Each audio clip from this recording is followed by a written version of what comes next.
Pred kraljem Stefanom Srbija je nemalo godina uživala potpun mir. Nije bilo unutrašnjih meteža ni ratova sa susjedima. Blagočestivi kralj Stefan bavio se dijelima dobrotvorstva i podizanjem i ukrašavanjem hramova Božjih kako u svome otačastvu, tako i van njegovih granica. Međutim, pri kraju njegovog kraljevanja buknu žestoki rat sa susjednim jednovjernim Bugarskim carstvom. Za vrijeme Milutinova kraljevanja u Srbiji Bugarska, razdirana unutrašnjim metežima i razoravana upadima, bješe znatno oslabila i nije se mogla ravnati po moći sa Srbijom.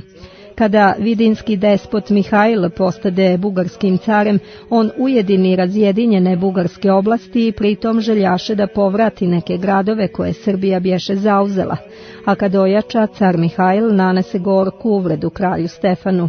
Oženjen rođenom sestrom Stefanovom, kćerkom kralja Milutina Nedom, car Mihajl bez ikakvog razloga otjera od sebe svoju ženu Nedu sa malim sinom Stefanom, zatvori je u manastir, a oženi se Teodorom, sestrom pretendenta na vizantijski presto Andronika Mlađeg, udovicom bugarskog cara Svetoslava.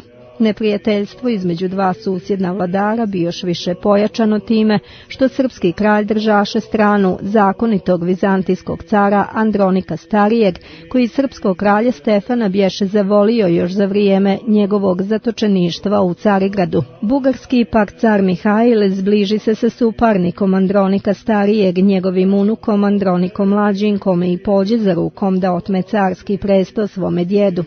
Andronik Mlađi i Mihajl bugarski sklopiše odbrambeni i napadni savez protiv Srbije i ova dva saveznika riješiše da jednovremeno napadnu Srbiju u 1330. godini. Kralj Stefan je znao za ove pripreme, pa se i sam postepeno spremaše za odbranu otadžbine, snabdijevajući se oružjem i vojskom. U to vrijeme Stefanov sin Dušan bješe već potpuno zreo čovjek i pomagaše ocu u vojnim pripremama. Bugarski car Mihajl krenu u ratni pohod na Srbiju u ljeto 1330. godine. Njegova je vojska brojala 80.000 ljudi, u njoj bješe vrlo mnogo najamnih Tatara i Moldovana. U to isto vrijeme, prema dogovoru, na Srbiju krenu sa svojom vojskom i vizantijski car Andronik Mlađi. Vojska u njega bješe mala. On rasporedi svoju vojsku duž južne granice Srbije i odluči da ne čini nikakav napad dok ne vidi čime će se završiti bugarski sudar sa Srbima. Obaviješteno svemu, kralj Stefan, želeći kao hrišćanin da izbjegne krvoproliće, uputi pismo bugarskome caru moleći ga da odustane od prolivanja krvi. U tom pismu on pisaše: zašto si krenuo da pogibi izlažeš bugarski i srpski narod? Što je Bogom darovano meni, to ti imaš u svojim rukama i budi zadovoljan time, a tuđe ne želi. Ne želi ono što je Bog darovao drugima. Ako si pak toliko ratoboran, onda idi u rat protiv inovjeraca, a ne na Hristove ljude, čiji sam po blagodati Hristovoj pastir, koji te ničim nije uvrijedio. Pomisli koliko se krvi ima proliti, koliko majki ucijeliti, kolika tjelesa sa obje strane biti izložena pticama i zvijerima za hranu. Opomeni se koliko će odgovarati Bogu onaj koji ih je pogubio. Ostavi nas na miru. Sam, vladajući onim što tebi pripada, vrati se k svojima, jer oni koji žele da otmu tuđe, izgubit će i svoje. Tako sudi svevideće oko. Pročitavši pismo, car Mihajl se strahovito razjari i prijeteći Stefanu odgovori osiono: ako sutra kada sunce grane srpski kralj ne dođe k meni i ne padne pokorno predamnom da nogu nepobjedive moći naše stavim na njegov vrat, onda ću narediti da ga sa sramom dovedu vezana i predaću ga najstrašnijoj smrti. Kada kralj Stefan čuo ovakvu poruku, uzdahnu i reče: Gospod mi je pomoćnik, ne bojim se, šta će mi učiniti čovjek?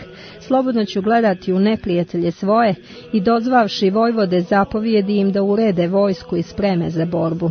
A sam ostade u svome šatoru i svu noć provede u molitvi. Sutradan izađe iz šatora ozarena lica, povjeri vojsku svome sinu Dušanu i govoraše im: idite djecu u ime Hristovo, neka se izvrši njegov pravedni sud, budite hrabri. U Svetom pismu piše: jedni na bojnim kolima, drugi na konjima, a mi imenom Gospoda Boga našega. Neka se ne ustraši srce vaše gledajući na mnozinu naših protivnika.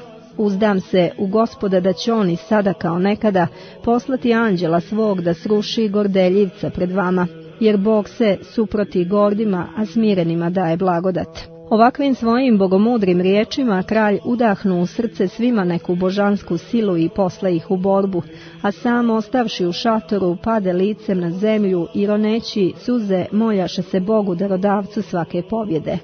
Vojska pak srpska, predvođena hrabrim kraljevim sinom Dušanom, krenu na Bugare i kod Velbužda se vojske sukobiše. Nastade strahovita bitka u kojoj Dušan pokaza primjer lične hrabrosti. Bugarska vojska bi razbijena i pometena i dade su bjegstvo. I sam car Mihajl naže bježati, ali ga srpski vojnici uhvatiše, privedoše Dušanu i tu mu bi odsječena glava. Posle ovog poraza sva se bugarska vojska predade Srbima.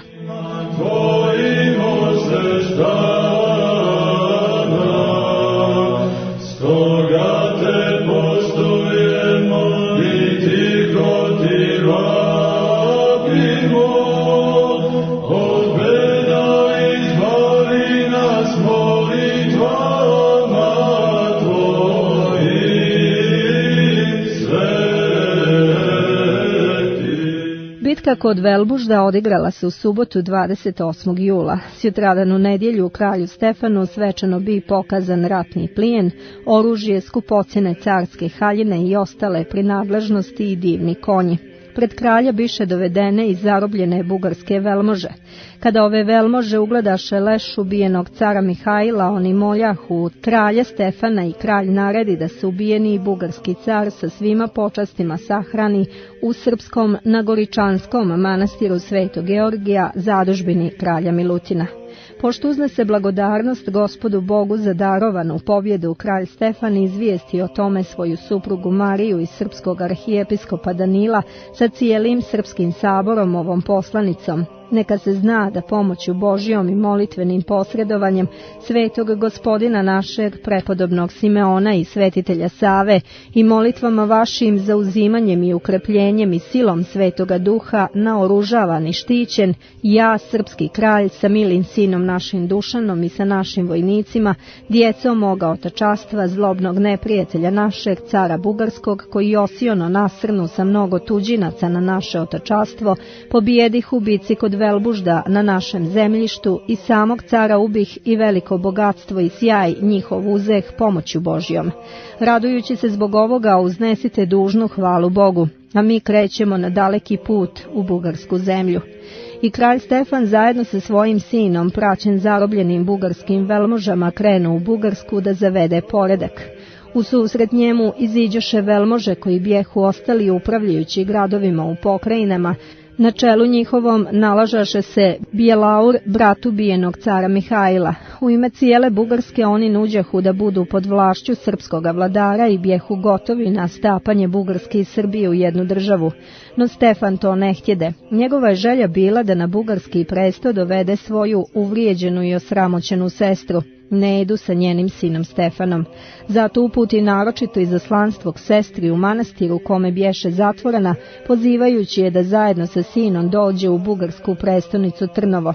Kada ona dođe sa sinom, kralj Stefan objavi bugarskim velmožama da se on lično odriče od bugarskog prestola, a postavlja za bugarskog cara sina svoje sestre Stefana Šišmana II, koga su oni dužni slušati dok svaki od njih može ostati na svojoj ranijoj dužnosti.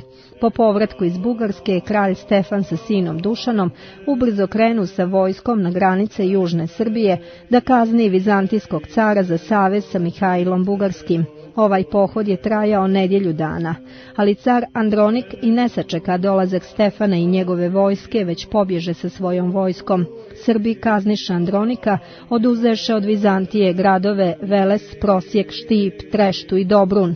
Pošto postaviše u njima vojvode, obje vojskovođe se vratiše, kralj u svoj dvor Nerodimlje, a sin u Skadar.